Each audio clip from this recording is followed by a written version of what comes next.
માતાની જય બોલ્યા તો મને થોડોક અવાજ ઓછો પડ્યો, બરાબર. અને વંદે માતરમના 150 વર્ષની ઉજવણી આપણે કરી એટલે આપણે વંદે માતરમનો ઉદ્ગાર કરીશું, બરાબર. બોલો વંદે માતરમ, વંદે માતરમ, વંદે માતરમ. આ બધું જીવંત રાખવાનું, આ બધું જીવંત રાખવાથી જ આપણે જીવંત રહીએ.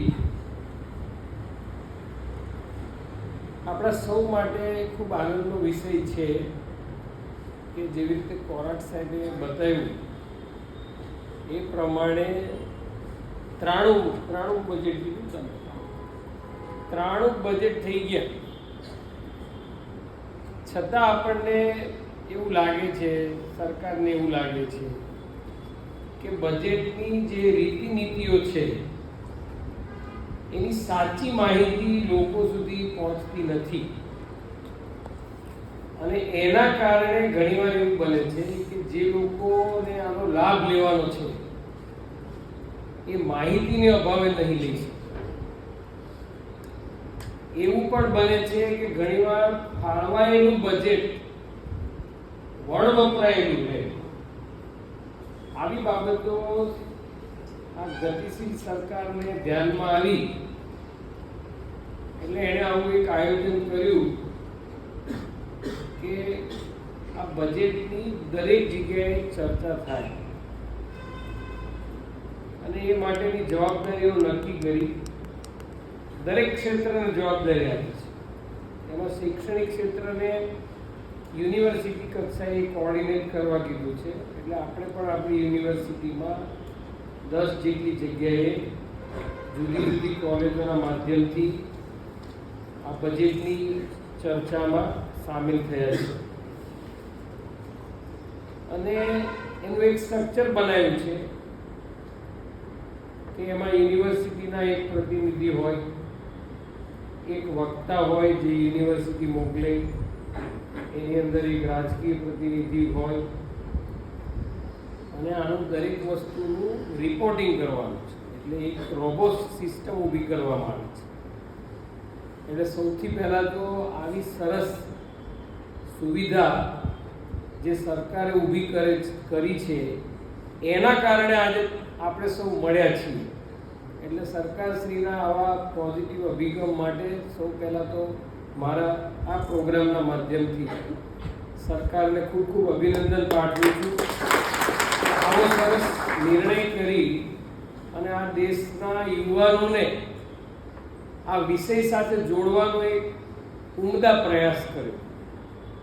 આજના આ કાર્યક્રમમાં મારી સાથે મંચ પર ઉપસ્થિત ભારતીય જનતા પાર્ટીના આ જિલ્લાના પ્રમુખ શ્રી ઉમેશભાઈ રાઠવા સાહેબ,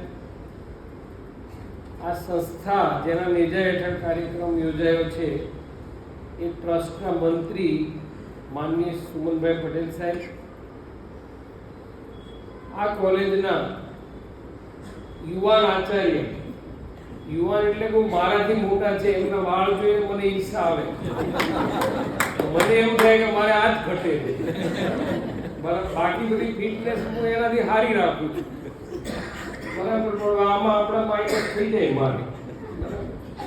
એટલે એવા તરવરાટવાળા પ્રિન્સિપાલ આદરણીય કોરાટ સાહેબ, અમારા વિભાગના એસોસિએટ પ્રોફેસર શ્રી ચંદુજી ઠાકોર સાહેબ, મારી સાથે મંચ પર ઉપસ્થિત આદરણીય પ્રિન્સિપાલ લો કોલેજ, બીજા અધ્યાપક મિત્રો,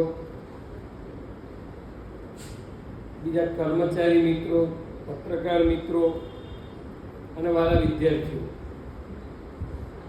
મેં આપને કહ્યું એમ આજે બજેટનો જે આશય છે એ મુખ્ય આશય આ જ છે કે એની જાણકારી તમારા યુવાનોના માધ્યમથી લોકો સુધી જાય, બરાબર. અને એમાં આ વખતનું આપણે બજેટ ઉપર નજર કરીએ, આમ તો ચંદુજી આખા બજેટ ઉપર આપની સાથે ચર્ચા કરવાના જ છે, પણ બજેટ છે એ યુવાલક્ષી બજેટ છે, આખું બજેટ. અને એટલા માટે ડાયરેક્ટ યુવાનો સાથે કનેક્ટ કરવાની વાત કરી છે કે યુવાનો એમાં શોધે કે આમાં મારા કામની શું વસ્તુ છે. તો એવી રીતે આ યુવા પ્રેરિત બજેટ છે. આની અંદર આધુનિક જે ટેકનોલોજી ડેવલપ થવાની છે એના માટે પણ જોગવાઈ કરવામાં આવી છે. આ બજેટને ભારતની સુધારા એક્સપ્રેસ એ તરીકે રજૂ કરવામાં આવ્યું છે અને ભારતને આર્થિક રીતે ગતિશીલ બનાવવાનો આમાં એક ઉમદા પ્રયાસ થયો છે.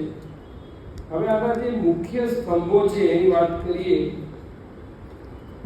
તો એના જે મુખ્ય સ્તંભો છે એમાં ખાસ કરીને સ્થાનિક ઉત્પાદન ક્ષમતા વધારવી, એટલે એના માટેની આખી એક મૂવમેન્ટ ચાલી રહી છે સ્વદેશીવાળી. એટલે આ મૂવમેન્ટના માધ્યમથી આ મૂવમેન્ટને પોષણ મળે એ પ્રકારનું પ્રોવિઝન જે છે એ આ બજેટમાં કરવામાં આવ્યું છે. બીજું, હવે આપણને ખબર છે કે હવે ઇલેક્ટ્રિક વ્હીકલ આપણે વાપરતા થયા છીએ અને આપણે હવે વીજળી જનરેટ કરતા થઈ ગયા છીએ. દરેક જગ્યાએ સોલર રૂફટોપ તમને જોવા મળશે. એટલે ઉર્જા ક્ષેત્રે ભારત એકદમ સ્વનિર્ભર બની જાય એની કેટલીક જોગવાઈઓ પણ આ બજેટમાં કરવામાં આવી છે.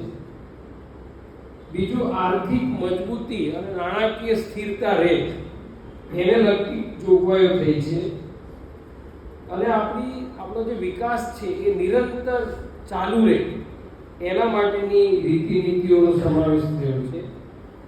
મોંઘવારીને નિયંત્રણમાં લઈ શકાય એવો એક પ્રયાસ છે અને આપણે જે બહારથી ચીજ વસ્તુઓ મંગાવીએ છીએ એ ચીજ વસ્તુઓ આપણે અહીંયા ઉત્પાદન કરીએ લોકલ, અને એના ઘણા બધા ઇનિશિયેટિવ ઓલરેડી સરકારમાં ચાલુ થઈ ગયા છે. બરાબર, આપણને ખબર છે કે લશ્કરી ક્ષેત્રે આપણે ઘણા ઇન્ડિપેન્ડન્ટ થયા છે. કોવિડના ટાઈમમાં આપણે જોયું કે આપણે વેક્સિન બનાવવામાં પણ અગ્રતા ક્રમે રહ્યા છીએ અને એમાં પણ આપણે સ્વનિર્ભર થયા એટલું જ નહીં, આપણે બીજા લોકોને પણ વેક્સિન પૂરી પાડી છે. એટલે આપણા આદરણીય પ્રધાનમંત્રીનો એક સહજ સ્વભાવ છે અને એ આપણા બધાએ જીવનમાં ઉતરવા જેવું છે કે કોઈ પણ આપદા હોય, મુશ્કેલી હોય તો આપદાને અવસરમાં પલટવાની એમની બહુ ગજબની ક્ષમતા છે. અને આપણે જો એક મનુષ્ય તરીકે આ વસ્તુ શીખી જઈએ તો જ્યારે જ્યારે આપણે કંઈ મુશ્કેલી પડે અને એને જો આપણે અવસરમાં બદલી નાખીએ તો એ આપણા આદરણીય પ્રધાનમંત્રી એનું એક જીવંત ઉદાહરણ છે. આપણે ખબર છે કે તમે કચ્છ જુઓ તો કચ્છ ધરતીકંપ પહેલાનું કચ્છ અને ધરતીકંપ પછીનું કચ્છ, તો એમાં તમને જમીન આસમાનનો ફરક દેખાશે. એટલો બધો કચ્છનું ડેવલપમેન્ટ થયું છે. તો એ આનું ઉદાહરણ છે કે ભાઈ આપદાને અવસર. કોવિડ પછીની આપણી જે ટેકનોલોજીનો આપણે વિકાસ કર્યો છે, ટેકનોલોજીમાં આપણે જે આત્મનિર્ભરતા તરફ હરણફાળ કરી રહ્યા છીએ એ પણ આનું એક ઉત્તમ ઉદાહરણ છે. એટલે અને આત્મનિર્ભર બનાવવા માટે સરકારે અનેક નીતિઓ બનાવી છે અને એ બધી નીતિઓ સીધી યુવાનોને સ્પર્શે છે. અને એટલા માટે આ જે બજેટ છે એની ચર્ચા યુવાનો સાથે કરવા. આપણને ખબર છે કે સરકારની સ્ટાર્ટઅપ પોલિસી છે, દરેક યુનિવર્સિટીને 2-2 કરોડ રૂપિયા આપ્યા છે, પણ વિદ્યાર્થીઓમાં આનો લાભ લેવા માટે અને ખાસ કરીને આ વિસ્તારમાં વિદ્યાર્થીઓમાં એટલી જાગૃતતા નથી. એટલે હમણાં જ યુનિવર્સિટી 11 માર્ચના રોજ એક સેમિનારનું આયોજન કરી રહી છે કે જેની અંદર પેટન્ટ, આજે જે વિકસિત દેશો કહેવાય છે એ વિકસિત દેશો એટલે છે કે એ લોકોએ સંશોધન ક્ષેત્રે બહુ સારા ઉમદા કામ કર્યા છે અને સંશોધન ક્ષેત્રે એવા કામ કર્યા છે કે જે સામાજિક સમસ્યાઓ છે, જે લોકલ પ્રોબ્લેમ્સ છે, એના ઉપર કામ કર્યું છે. એટલે લાઈવ પ્રોબ્લેમ ઉપર કામ કરે છે. આજે વિદેશમાં તમે પ્રોજેક્ટ્સ, લાખો કરોડો રૂપિયાના પ્રોજેક્ટ્સ હોય છે, અબજો રૂપિયાના પ્રોજેક્ટ હોય છે. એ પ્રોજેક્ટો માત્ર ને માત્ર લાઈવ પ્રોબ્લેમ્સ, હવે લાઈવ પ્રોબ્લેમ્સ અત્યારે છે, પણ કદાચ આપણું રિસર્ચ છે એ આપણે લાઈવ પ્રોબ્લેમ માટે નથી કરતા. કદાચ આપણે ચીલાચાલુ રિસર્ચ કરીને સંતોષ માની લઈએ છીએ. તો આ પ્રકારનું રિસર્ચ થાય એટલા માટે સ્ટાર્ટઅપ અને ઇનોવેશનને સરકારે વેગ આપ્યો છે. એના અનુસંધાનમાં યુનિવર્સિટીએ પેટન્ટ કેવી રીતે ફાઇલ કરવી, કોપીરાઇટ કેવી રીતે મેળવવા, એના માટે 2 દિવસનો જે છે એ વર્કશોપ રાખ્યો છે. અને આ વર્કશોપમાં હું બધા જ ગાઈડને અપીલ કરવાનો છું કે તમે આવીને બેસો અને જુઓ. ઘણીવાર આપણને જાણકારી નથી હોતી એટલે આપણે પેટન્ટ ફાઇલ નહીં કરી શકીએ. એટલે આપણે એના નીતિ નિયમો જાણીએ. પેટન્ટ ફાઇલ કરવામાં ખર્ચ થતો હોય છે. ઘણીવાર એ ખર્ચના કારણે લોકો પેટન્ટ નહીં કરે. તો યુનિવર્સિટી હવે આ જે યુનિવર્સિટીને ભંડોળ મળેલું છે એમાંથી સ્ટાર્ટઅપ ઇનોવેશનને વેગ આપવા, એટલે કે પેટર્નને વેગ આપવા માટે યુનિવર્સિટી છે એમાં સહાય કરવાની છે. એટલે પહેલાં આપણને નિયમની જાણકારી હોય તો આપણે એ સહાયનો લાભ લઈ અને પેટર્ન ફાઇલ કરાવી શકીએ અને રિસર્ચમાં આપણે એક રેકગ્નિશન મેળવી શકીએ. તો યુનિવર્સિટી 11-12 માર્ચમાં બધા અધ્યાપકોને પણ વિનંતી છે કે આ કાર્યક્રમમાં રજીસ્ટર કરજો અને ખાસ કરીને જે રસ ધરાવતા હોય તો 2 દિવસ ફાળવજો તો તમને પૂરેપૂરી જાણકારી મળશે. એટલે આ ઉદાહરણ મેં એટલા માટે આપ્યું કે આવા અનેક ઇનિશિયેટિવ છે. સરકારે આ વખતે બધાને સેમિનાર, કોન્ફરન્સ, વર્કશોપ કરવા માટે પણ સહાય કરી છે. તો આ શાના માટેની સહાય છે? અલ્ટિમેટલી કંઈ નવા સંશોધનો થાય, એ તરફ લોકો વિચારતા થાય એના માટેની. તો આ બધી જોગવાઈ બજેટમાં થતી હોય છે. એટલે બજેટમાં એક જોગવાઈ થાય, પણ પછી એનો આપણે ડિટેલમાં અભ્યાસ કરવો હોય તો એની જે યોજનાઓ આવે, જેવી રીતે મેં તમને દાખલા તરીકે ઉદાહરણ આપ્યું કે સ્ટાર્ટઅપ અને ઇનોવેશનને વેગ આપવાની જોગવાઈ બજેટમાં થઈ, પણ પછી સ્ટાર્ટઅપ અને ઇનોવેશન પોલિસી આવે તો એ પોલિસીથી આપણને ખબર પડે કે ભાઈ આનો ઉપયોગ કેવી રીતે થશે. એટલે આજે આપણને બધી જોગવાઈની માહિતી મળશે. હવે જોગવાઈની માહિતી મળે તો બધી જોગવાઈ આપણા કામની નથી. અમુક ખેડૂતના કામની હશે, અમુક વેપારીના કામની હશે, અમુક આપણા વિદ્યાર્થી તરીકે આ સ્ટાર્ટઅપ ઇનોવેશન એ આપણા કામનું છે. તો આપણા કામનું જે છે એની પોલિસીનો આપણે અભ્યાસ કરવો જોઈએ જો આપણે રસ ધરાવતા હોઈએ અને એનો લાભ લેવાનો પ્રયત્ન કરવો જોઈએ. તો એના માટેનો આ જે છે એ સેમિનાર છે. આ સેમિનારમાં આપ સૌ એટલી મોટી સંખ્યામાં આવ્યા અને આમાં લગભગ 70-80% તો બહેનો છે. એટલે એ બહુ આ વિકાસની બહુ મોટી નિશાની છે. આ વખતે સાહેબે જેવી રીતે કીધું કે પહેલું બજેટ આ મહિલા પ્રધાને રજૂ કર્યું હતું અને અત્યારે આ 93મું બજેટ નિર્મલા સીતારામન મેડમે જે રજૂ કર્યું છે એણે રેકોર્ડ બનાવ્યો છે મહિલા તરીકે આ બજેટ રિપ્રેઝન્ટ કરવાનો. તો એ પણ તમારે બધાએ ખાસ તાળી પાડવી જોઈએ. તમારા સૌ દેશ માટે ગૌરવ મળી છે. બરાબર, આવું તાળીઓ પાડવાનું રાખવાનું. આપણને એવું થાય કે આ તાળીઓ પાડવાનું કેમ હશે, આપણને એમ લાગે કે આ બોલે એના માટે. એવું નહીં હોતું. અથવા તો કોઈનું સ્વાગત થાય તો એના માટે એ આપણી માન્યતા ખોટી છે. આ તાળીઓ પાડવાનું સાયન્ટિફિક છે. તાળીઓ પાડવાથી એવી કસરત મળે છે કે તમે શારીરિક રીતે સારા એવા સ્વસ્થ રહી શકો. એટલે આપણે ત્યાં શું છે, આવી જે સારી ટ્રેડિશનો છે એને જોડી દીધી છે. એટલે તાળી પાડવાની એક પ્રથા પાડી દીધી. એ બાને આપણે તાળી પાડીએ, આપણે તો એમાં જ ચીકણાઈ કરીએ જ્યારે પૈસા ખર્ચો. બરાબર, એટલે પાડો તમતાર તાળી, નુકસાન થાય તો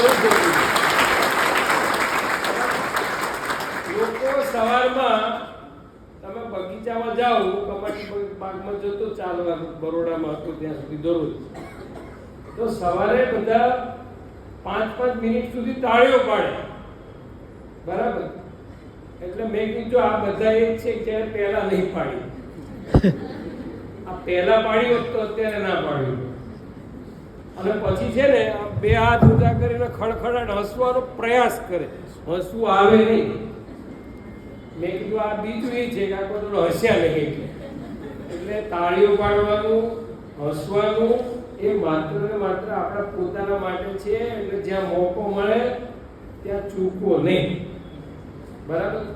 તમે હમણાં વંદે માતરમ, ભારત માતા કી જે 3 વાર બોલાવો ને તો તમે ફ્રેશ થઈ જાઓ. એ બી આપણા માટે જ છે. એટલે આવી જે નાની નાની પ્રેક્ટિસ છે એ આપણા પોતાના માટે છે, કોઈના માટે નથી. એટલે એમાં બરાબર પૂરી એનર્જીથી ઇન્વોલ્વ થવું. બરાબર? એટલે તમે બધાએ ખરેખર આ સેમિનારમાં મોટી સંખ્યામાં હાજર રહ્યા. એટલે સૌથી પહેલાં તો તમને ખૂબ ખૂબ અભિનંદન. એટલે તમારી તારીખ.